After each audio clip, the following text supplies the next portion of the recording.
This shit ain't for kids, bruh. What up everyone, it's your boy Xmanny87 here, bringing you another Marvel Legends video, and what I have for you today is the Marvel Legends Deluxe MCU Black Widow action figure review. Now before I get into everything, if you could please drop a like rating on the video, it'll help show your support for my channel and I greatly appreciate it. It's accessories galore here, so let's take a close look at the accessories and then we'll take a close look at Black Widow. Black Widow comes with 6 interchangeable hands total, so first up is a pair of closed-fisted hands. Next up is 2 gun trigger holding hands and a normal pair of gripping hands. She also comes with the same 2 pistols that she had in the Crimson Dynamo wave. This time it is in a glossy black color. Alright, and now I'm excited to show you guys the introductory of some new accessories into the Marvel Legends line. And starting off here, we have the Widow Stinger blast effects, and these look really cool. Nice translucent blue. Get some spiky blast effects right there. And the way you're seeing it here is the way it's shown on the box, but just to show you how to put it on, you're basically going to take off the hand.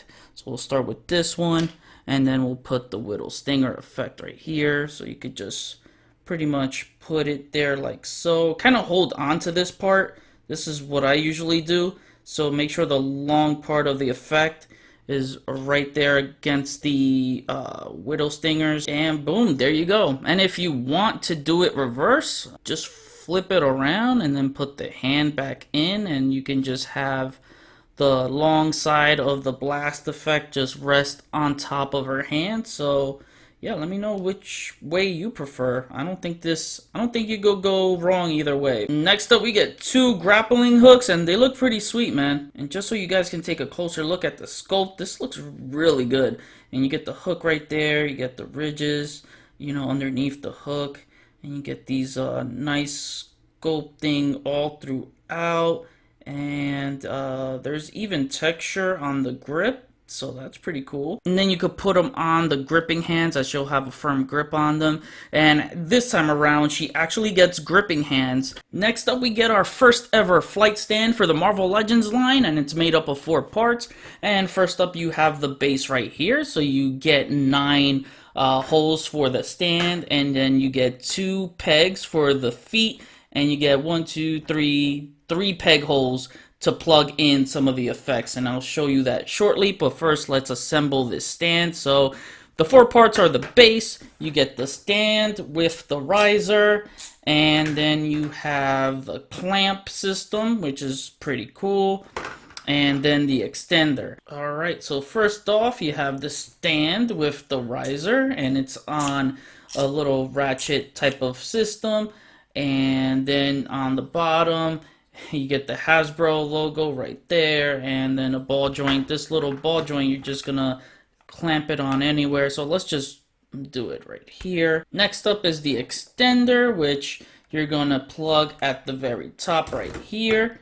Again, you don't have to use this part, this is an option, so I'll show you how that will be utilized without the extender. It's basically good for flying characters. And at its tallest, it's right at the 8-inch mark, so you'll get some elevation out of your flying characters. So taking a closer look at everything, you got the clamps, you got the screws, you know, in there, and then this part rotates, this part hinges, and this part right here also rotates, so you could do, you know, you got some options to work with. The extender part swivels, so you have that, and then the riser is, you know, your option of how high or how low you want your character to be, or figure, I should say. And then here are the pegs, the peg holes.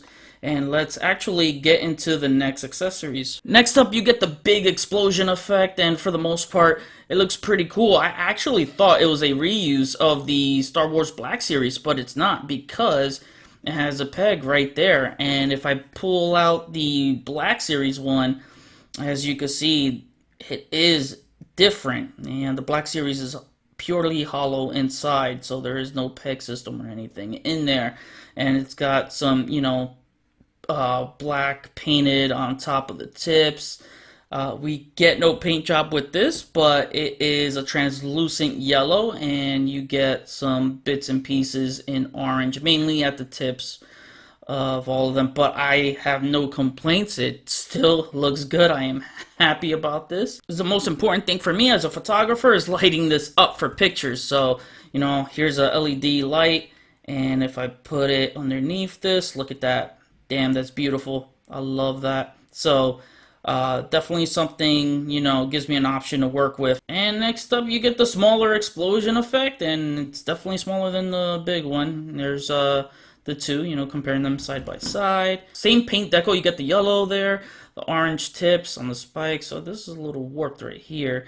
And then you get the ball joint to plug into the base. Next up, we get two solo blast effects. One's taller than the other, and they are not your regular blast effects that we get in like every Iron Man figure. These are different. These are actually slanted. So as you can see, if I pull out a Iron Man figure, you know, this is straight. So again, this is going by a slant. You can see the difference there, and let me port that in, and boom. Look at that. You can even like rotate it. Let's try that.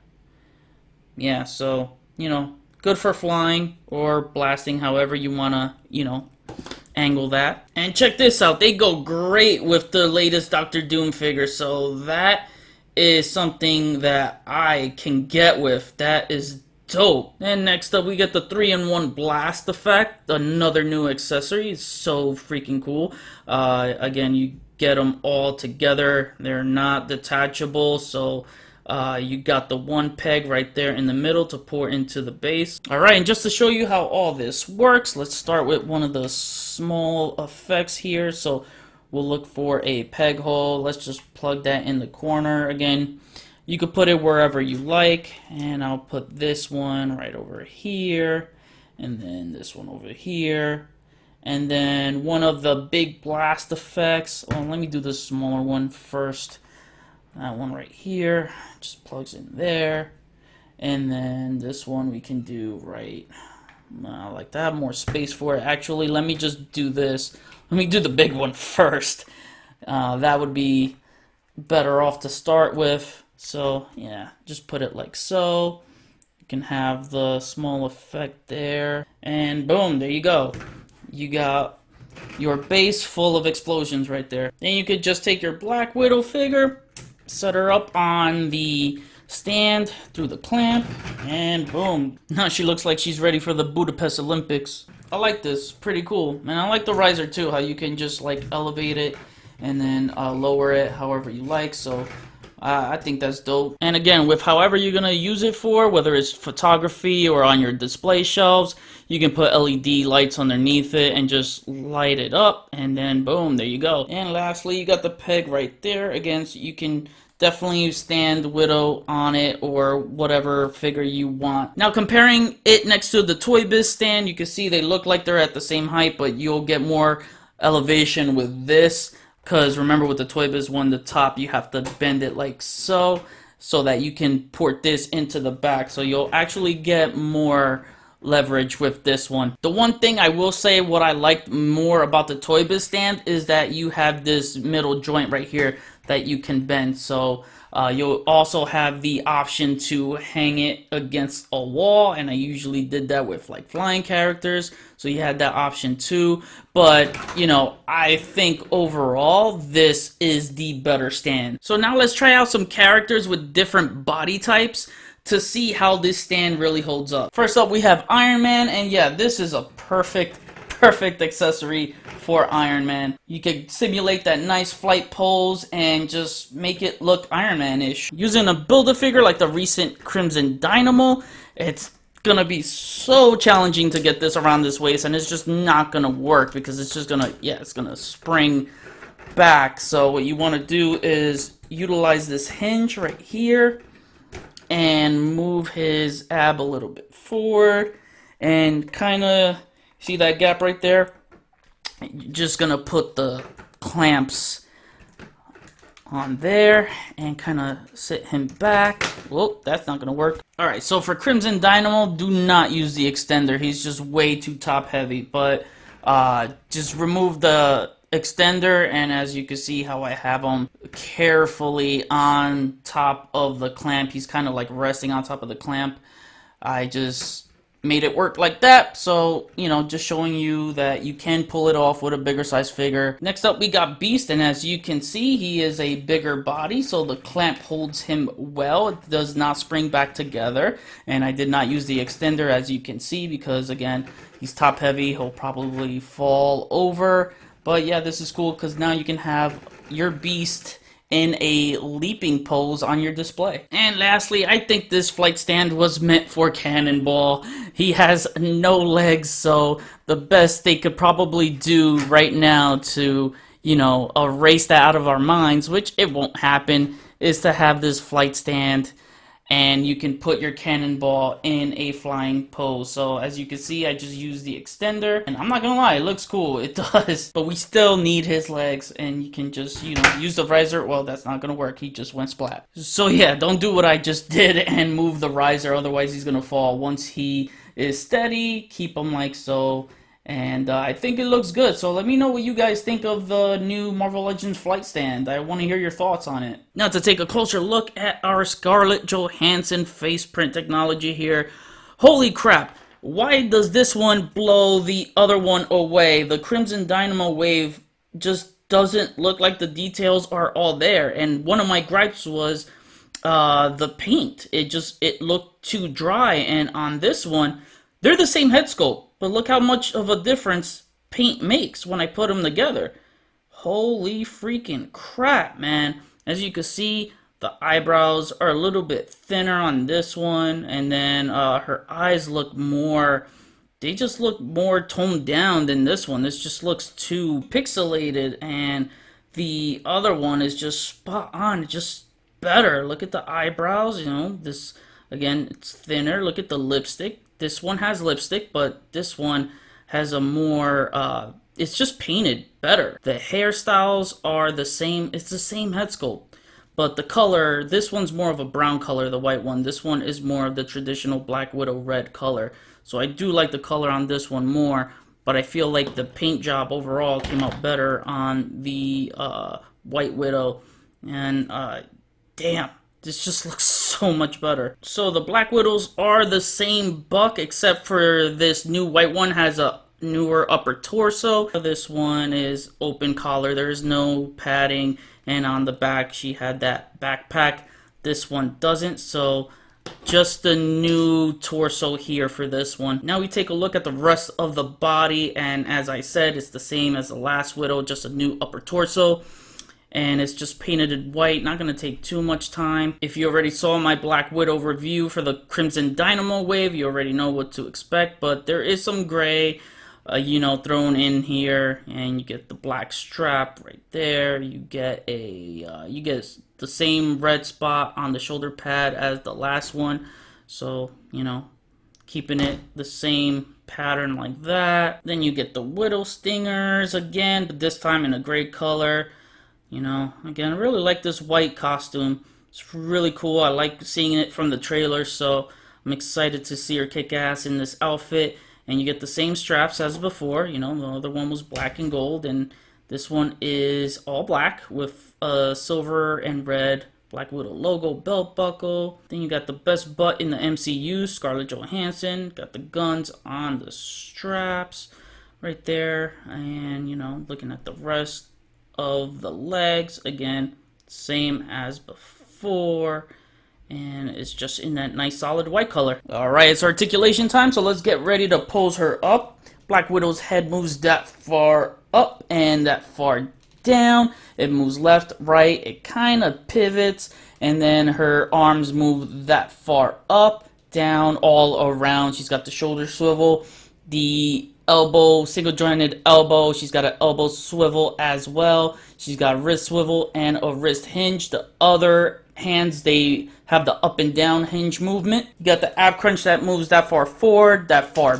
back. It does pivot real well, and it rocks around. Her legs move that far apart. It moves up that high, not good, and it moves back that far. It's not good at all. It rocks around. She's got the thigh swivel, double jointed knees, and heel to the White Widow butt, yes. And then you got the ankles that move up, down, and you got the ankle pivot, which kind of feels more like a side to side than a pivot type of thing, but yeah, there goes your Black Widow. Now for some comparisons, here she is next to the Crimson Dynamo Wave Black Widow. And just to show you how the White Widow head looks on the Crimson Dynamo Wave body, oh my god, this looks so much better. And you can tell that they put more energy and effort this time around with the face print tech on this White Widow than any of the MCU figures in the Crimson Dynamo Wave. Here she is next to Red Guardian. Here she is next to Yelena Belova. Here she is next to Taskmaster. Here she is next to the Infinity War Wave Blonde Widow. And here's a head swap for fun. And here she is next to the Quantum 2-pack Black Widow and another head swap for fun. Alright, and now to wrap things up, my final rating is a 9 out of 10. This is a big boost from the 7 out of 10 rating I gave to the Crimson Dynamo Wave 1. Why? Well, that's because the face print tech came out a million times better. Face print tech nowadays will make or break an MCU figure. The articulation is still the same. Had it been better, it definitely would have gotten a 10. The main boost did come from the accessories being a deluxe pack. As a photographer and a hardcore collector, I have to support this set. Explosion effects, flight stands, and multiple new accessories are a few of the many things collectors have asked for, and I have to support what us collectors want. I know we ask for a lot, but when we get anything we want, I'm with it all the way. I'm not going to use the flight stand for my photography, too visible and will take up too much space. I use my own special ACBA flight stands to hide in my shots. You guys know I don't do Photoshop. All my shots are tangible. I will most likely use this stand on my display shelf for a flying character. Now I wonder if they will sell these stands individually on Hasbro Post. I might pick up a few if they do. Anyways, this is a fun set. This figure is packed like a G.I. Joe. I recommend it and is the better Widow movie figure out of the two that we got so far this year. Next Widow movie figures I'd like to see done are the other Widows from the Red Room to army build some Widow Assassins. Also a Rachel Weisz Melina character, and my most wanted is a William Hurt Thunderbolt Ross